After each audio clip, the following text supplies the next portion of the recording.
Praise the lord. దేవుని పరిశుద్ధ నామమునకు మహిమ ఘనత ప్రభావం కలుగునగాక. క్రీస్తునందు ప్రియ స్నేహితులందరికీ శుభాలు, వందనాలు. ప్రియ స్నేహితులారా, ఈ శ్రేష్టమైన సందర్భంలో కూడా యథావిధిగా పరిశుద్ధ గ్రంథంలో నుంచి ఒక పేరుగాంచినటువంటి ఒక వ్యక్తిని మీకు పరిచయం చేయాలని నేను ఎంతగానో ఇష్టపడుతూ ఉన్నాను. ప్రియ స్నేహితులారా, పరిశుద్ధ గ్రంథంలో మొదటి రాజుల గ్రంథము 15వ అధ్యాయము 9 నుంచి 24 వచనాలు మనము చదవగలిగితే ఒక వ్యక్తి మనకు పరిచయం అవుతాడు. అలాగే రెండవ దినవృత్తాంతాల గ్రంథము 14, 15, 16 అధ్యాయాలలో ఈ యొక్క వ్యక్తి గురించి తేట తెలివిగా రాయబడి ఉంది. గొప్ప సమాచారము అక్కడ దేవుడు పదిలపరిచున్నాడు. ఆ వ్యక్తి ఎవరో కాదు, ఆషా. ఆషా అనే ఈ యొక్క రాజు గురించి కొన్ని విషయాలు ప్రభువారు మనతో కూడా మాట్లాడాలని ఇష్టపడుతూ ఉన్నాడు. కాబట్టి చెవి కలిగి మనం విందాం. ఆత్మదేవుడు మనకు సహాయం చేయునుగాక. స్నేహితులారా, ఆషా మహారాజు సొలొమోను పాలన తర్వాత ఇశ్రాయేల్ రాజ్యము రెండుగా విభజింపబడింది. ఒకటి యూదా దేశము, అలాగే ఇశ్రాయేలు దేశం. ఈ రెండు భాగాన్ని, యూదా దేశాన్ని రెహబాము పరిపాలిస్తూ ఉండేవాడు. ఇశ్రాయేలు దేశాన్ని యెరోబాము పరిపాలిస్తూ, వీరిరువురు కూడా రాజులుగా ఉంటూ తమ పరిపాలన ప్రారంభించారు. యూదా దేశాన్ని పరిపాలించిన రాజుల్లో ఈ ఆసా 3వ రాజుగా ఉన్నాడు.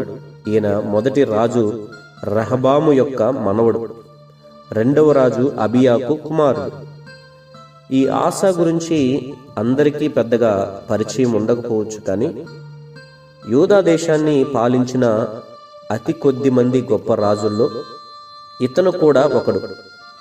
41 సంవత్సరాలు ఇతని పరిపాలనలో యెహోవా దేవుని యందు భయభక్తులు కలిగి జీవించాడు. కాకపోతే తాను తన చివరి రోజుల్లో కొన్ని తప్పులు చేశాడు, సొంత నిర్ణయాలు తీసుకున్నాడు. దాని ఫలితమే దేవునికి దూరమయ్యాడు. ఉవ్వెత్తున ఎగసిపడిన కెరటం లాంటి ఆషా మహారాజు గురించి, ఆయన జీవితంలో నుంచి కొన్ని పాఠాలు మనము నేర్చుకోవాలి, కొన్నిటిని వదిలేయాలి. అవి ఏంటయ్యా అని మనము తేట తెలివిగా మనం విందాం. ఆత్మదేవుడు మనకు బోధించునుగాక. ఇతను తన తండ్రి తాతల్లా కాకుండా తన పితరుడైన దావీదులా దేవుని దృష్టికి అనుకూలంగా, యథార్థంగా ఈ యొక్క రాజు నడుచుకునేవాడు. సింహాసనాన్ని అధిష్ఠించిన వెంటనే తన పితరులు చేయించినటువంటి అన్య దేవతల విగ్రహాలను, బలిపీఠాలను పడగొట్టించాడు. తన అవ్వ మైక అన్య దేవతల విగ్రహాలను నిర్మించి దేవతల స్తంభాన్ని నిలిపినందుకు గాను తాను ఆ విగ్రహాలన్నిటినీ ధ్వంసం చేయించి ఆమెను పట్నపు రాణి పదవి నుండి తొలగించేస్తాడు. ఇతని పరిపాలన కాలంలో ఎన్నో నూతన నగరాలను నియమించాడు. ప్రజలు ఎంతెంతగానో ప్రశాంతంగా జీవించారు. మన దేవుడైన యెహోవాను ఆశ్రయించినందువల్ల ఆయన మన రాజ్యానికి ఎంతో నెమ్మదిని అనుగ్రహించాడు. కాబట్టి మనందరము దేవునికి విధేయులుగా జీవించాలి. తన రాజ్యమందంతటా ఇలా బ్రతకాలని చెప్పేసి యెహోవా దేవుణ్ణి ఆరాధించాలని చెప్పి దండూర వేయించాడు. ఒక్కొక్క కుటుంబాన్ని ప్రోత్సహిస్తూ ఉండేవాడు. ఆ తర్వాత ఒకసారి కూషీయుడైన జరాహు తన సైన్యముతో యూదా దేశం మీదకి దండెచ్చి వస్తున్నాడని తెలిసినప్పుడు ఈ విషయం తెలుసుకున్నటువంటి ఆషా రాజు యెహోవా దేవుణ్ణి ఆశ్రయించాడు. బలము లేని వారికి సహాయం చేయడానికి నీకన్నా ఎవరున్నారయ్యా? మా యెహోవా దేవా, మాకు సహాయం చేయము. నిన్నే మేము నమ్ముకొని ఉన్నాము. నీ నామము బట్టియే ఈ సైన్యమును ఎదిరించుటకు బయలుదేరుతున్నాము. నీవే మా దేవుడువు. ఈ నరమాత్రులను నీ పైన జయము నొందనీయకుము అని ప్రార్థించి ఇక ఆయన యుద్ధానికి వెళ్తాడు. ఆసా ప్రార్థనను ఆలకించినటువంటి సర్వశక్తిమంతుడైన దేవుడు జెరహు సైన్యమును మొత్తినందువల్ల వారు యూదా సైన్యాన్ని ఎదిరించలేక వారు పారిపోతారు. Praise the Lord. దేవునికి మహిమ కలుగునగా. ఇకపోతే మరొకసారి దేవుని ఆత్మ అజర్యా ప్రవక్త మీదకు వచ్చినప్పుడు ఆయన ఆసాను కలిసి, మీరు యెహోవా దేవుని పక్షాన నిలిచినంత కాలము ఆయన మీ పక్షాన నిలుచును. మీరు ఆయన యొద్ద విచారణ చేసిన ఎడల ఆయన మీకు ప్రత్యక్షమగును. మీరు ఆయనను విసర్జించిన ఎడల ఆయన మిమ్మల్ని విసర్జించును. మీరు బలహీనులు కాక ధైర్యం వహించి మీ కార్యములు సఫలమగును అని వారితో ప్రవచిస్తాడు. ఆ తర్వాత వారు యూదా పట్టణాల్లో ఉన్న విగ్రహాలన్నింటినీ ధ్వంసం చేసి యెహోవా దేవునికి బలిపీఠములు కట్టి బలులు అర్పిస్తూ ఉండేవారు. పూర్ణ హృదయముతోనూ పూర్ణ ఆత్మతోనూ దేవుణ్ణి సేవింతుమని, పూర్ణ ఆత్మతోనూ పూర్ణ హృదయముతోనూ దేవుణ్ణి ఎవరైతే సేవించకుండా ఉంటారో వారందరికీ మరణశిక్ష విధించబడుతుంది అని ఒక నిబంధన చేసుకుంటారు. ఈ విధంగా వారు దేవుని పట్ల విధేయత కలిగి జీవించడం వలన ఆశా పాలనలో 35 సంవత్సరాల వరకు వారు శత్రురాజుల నుండి ఎలాంటి యుద్ధమైనను లేకుండా ప్రశాంతంగా నెమ్మదిగా వారు జీవిస్తూ ఉండేవారు. మరోవైపు ఇదే సమయానికి యెరోబాము కుమారుడు ఇశ్రాయేలు దేశానికి 2వ రాజైన నాదాబును అతని దగ్గర పనిచేసే బయషా అనేవాడు నాదాబును చంపి అతని స్థానంలో 3వ రాజుగా సింహాసనాన్ని అధిష్ఠిస్తాడు. మొదటి నుండి ఈ 2 దేశాల మధ్య నిత్యం ఏదో ఒక గొడవ జరుగుతూనే ఉండేది. ఆశ తన రాజ్యాన్ని పరిపాలిస్తున్న 36వ సంవత్సరంలో బయషా తన సైన్యముతో వచ్చి రామాలో ప్రాకారాలను నిర్మిస్తాడు. దాంతో యోధాకు ప్రజల రాకపోకలు, రవాణా సౌకర్యాలు స్తంభించి అక్కడే నిలిచిపోతాయి. అప్పుడు ఆశ సిరియా రాజైన బెన్హదదుకు బంగారాన్ని, వెండిని కానుకలుగా పంపి, మనం కూడా మన తండ్రుల వలె సంధి కలిగి ఉందాము. నేను నీకు బంగారాన్ని, వెండిని కానుకలుగా పంపుతున్నాను. రామాను నిర్మించిన బయషా దానిని విడిచిపోయేటట్లుగా నాకు సహాయం చేయమని ఆ ఒక్క పరిస్థితుల్లో అడుగుతాడు. బెన్హదదు ఆశా మాటను అంగీకరించి తన సైన్యాన్ని ఇశ్రాయేలు పట్టణాల మీదకు పంపి వాటిని మొత్తాన్ని కొల్లగొట్టిస్తాడు. ఈ విషయం తెలుసుకున్న బయషా తను రామాలో కట్టిస్తున్న ప్రాకారాలను మధ్యలోనే ఆపేసి వెనక్కి తిరిగి వెళ్ళిపోతాడు. అప్పుడు ఆశ తన మనుషులను రామాకు పంపి అక్కడ నిర్మిస్తున్న ప్రాకారాల తాలూకా రాళ్లను, దూలాలను యెరూషలేముకు తెప్పించేస్తాడు.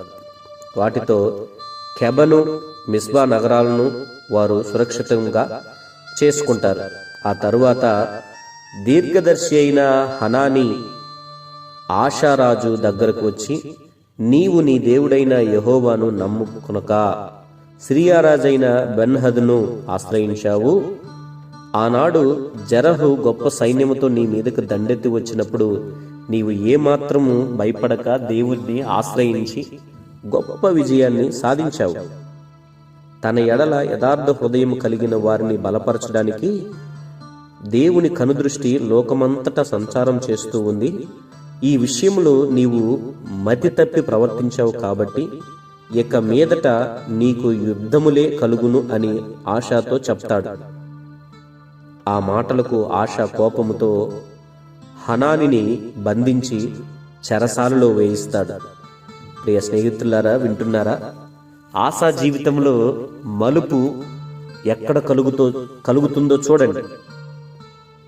ఈ హనానీ అనే ప్రవక్తను చెరసాలలో వేయించేసిన తర్వాత, అంతేకాక ఆపై కొంత నిరంకుశత ధోరణితో తన ప్రజల్లో కొందరిని అణిచివేస్తూ వారిని వేదనకు గురి చేస్తూ ఉంటాడు. దేవునిపై ఆధారపడి జీవిస్తున్నంత కాలము ఎంతో ఆశీర్వాదకరంగా జీవించిన ఆశ ఎప్పుడైతే హనానీ ప్రవక్తను చెరసాలలో వేసి దేవునికి వ్యతిరేకంగా ప్రవర్తించడం ప్రారంభించాడో అప్పటి నుండి ఆశా జీవితంలో పెద్ద మార్పులే చోటు చేసుకుంటాయి. ఆ తరువాత అంటే తన పాలన ప్రారంభించి 39 సంవత్సరంలో ఆశ పాదాలకు జబ్బు చేస్తూ ఉంటుంది. జబ్బు చేసి విపరీతమైన బాధకు గురవుతాడు. అలాంటి పరిస్థితుల్లో కూడా ఆశ పశ్చాత్తాపంతో దేవుని వైపు చూడక వైద్యులను ఆశ్రయిస్తాడు. దాంతో ఆ వ్యాధి నయం కాక బాధతోనే తన ఏలుబడినందు 41వ ఏట ఆశ మరణిస్తాడు. ఆశాను దావీదు పట్నములో అతను తన కొరకై తొలిపించుకొనిన సమాధిలో ఆయన్ని పాతిపెడతారు. యూదా ఇశ్రాయేలీయులు రాజ్యాల్ని పరిపాలించిన రాజులందరిలో దేవుని యందు భయభక్తులు కలిగి జీవించిన రాజులు చాలా కొద్ది మంది అని మనం చెప్పుకోవచ్చు. ఆ కొద్ది మందిలో ఈ ఆశ కూడా ఒకరు. కొన్ని పొరపాట్లతో అతని జీవితం కొంత ఒడిదుడుకులకు లోనైనా ఆశ తన జీవిత కాలమంతా దేవుని యందు భయభక్తులు కలిగి జీవించాడు. తను మాత్రమే కాదు, తన రాజ్యంలోని ప్రజలను కూడా యెహోవా దేవుణ్ణి మాత్రమే ఆరాధించాలి అన్న ఒక కట్టడి వేశాడు. అలాగే చేశాడు. ఆశ తదనంతరం అతని కుమారుడైన యెహోషాపాతు రాజై ఆశలాగే దేవుని యందు భయభక్తులు కలిగి జీవించాడు. గొప్ప రాజుగా అతని పేరు సంపాదించుకున్నాడు. మన జీవితాలను దేవునికి అప్పగించకుండా సొంత ఆలోచనలు చేస్తూ సొంత నిర్ణయాలను తీసుకోవడం వల్ల ఏమి నష్టపోతాము అనే దానికి ఆశా జీవితం మనకి ఒక చక్కటి మంచి ఉదాహరణగా ఉంది. దేవుని యందు గొప్ప నిబద్ధతతో జనవంజకంగా పాలించిన ఆశ రాను రాను అతనిలో ఉన్న ఆ అంకిత భావం కొరవపడుతూ వచ్చింది. అదే అతన్ని ఇబ్బందుల పాలు చేసింది. మనల్ని కాపాడే మన దేవుడు అన్ని వేళలా మనకు తోడయుండి మనల్ని బలపరుస్తున్నాడు అనే విషయాన్ని మనము ఎన్నడూ మర్చిపోకూడదు. ప్రియ స్నేహితులారా, దేవుని మాటలు వింటున్నటువంటి దైవ బిడ్డలారా, ఆశ తన జీవితంలో దేవునిని ఆనుకున్నంత కాలము విజయమే, ఆశీర్వాదమే, తన దేశములో నిమ్మలత, తన యొక్క సరిహద్దుల్లో నెమ్మది దేవుడు ప్రకటించాడు. ఎప్పుడైతే తను ఆశ్రయించినటువంటి ఆ దేవుణ్ణి, మొదటగా ఆశ్రయించినటువంటి ఆ దేవుణ్ణి మరచి ప్రక్క దేశపు రాజును ఆశ్రయించాడో, ప్రక్క దేశపు రాజును సహాయము కోరాడో, అక్కడే ఆశ తన జీవితంలో తప్పటడుగులు వేశాడు. స్నేహితులారా, మనకున్న సమస్యల్ని దేవుని చేతికి అప్పగించకుండా మనం సొంతంగా తీసుకున్న ప్రతి ఒక్క నిర్ణయం మనల్ని నెమ్మది లేకుండా చేస్తుందండి. అది దేవునికి కూడా మనల్ని దూరం చేస్తుంది. మనల్ని, మన కుటుంబాలను కూడా దూరం చేసేస్తుంది. అది మనం గుర్తుంచుకోవాలి. స్నేహితులారా, మనము దేవుని బిడ్డలం. మన బాధ్యత దేవునిదే, మన తండ్రి దేవుడే. కాబట్టి పిల్లలమైన మన యొక్క బాధ్యత మనల్ని ఎలాగూ గట్టెక్కించాలి, మనల్ని ఎలా ముందుకు తీసుకువెళ్ళాలి, మనల్ని ఎలాగూ పోషించాలి అన్నది దేవునికి తెలుసు.